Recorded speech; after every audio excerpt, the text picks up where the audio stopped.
पाहताय प्रहार टीव्ही, सत्यमेव व्रतम। पुढील 5 दशकांचा विचार करून पंढरपूर तीर्थक्षेत्र ठिकाणी करण्यात येणारी विकास कामं येत्या 2.5 वर्षात पूर्ण करावीत असे निर्देश मुख्यमंत्री देवेंद्र फडणवीस यांनी आज दिले।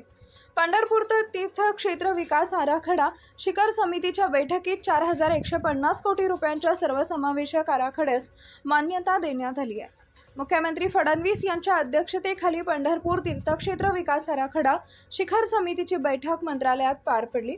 या बैठकीस उपमुख्यमंत्री सुनेत्रा पवार, वनमंत्री गणेश नाईक, सोलापूरचे पालकमंत्री जयकुमार गोरे, आमदार समाधान अवताडे, मुख्य सचिव राजेश अग्रवाल यांच्यासह वरिष्ठ प्रशासकीय अधिकारी उपस्थित होते। मुख्यमंत्री फडणवीस म्हणाले, पंढरपूर हे राज्यातील महत्त्वाचे धार्मिक व सांस्कृतिक तीर्थक्षेत्र आहे।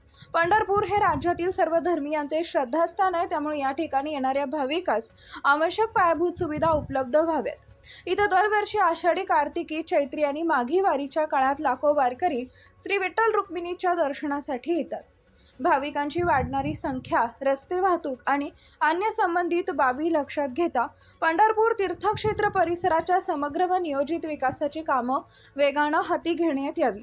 पंढरपूर इथे येणाऱ्या वारकरी व भाविकांना स्वच्छ, गर्दीमुक्त, सुरक्षित आणि आध्यात्मिकदृष्ट्या समाधानकारक अनुभव मिळावा हा विचार करून विकास कामं दर्जेदार, शाश्वत आणि भविष्याभिमुख पायाभूत सुविधा उभारणं आवश्यक आहे।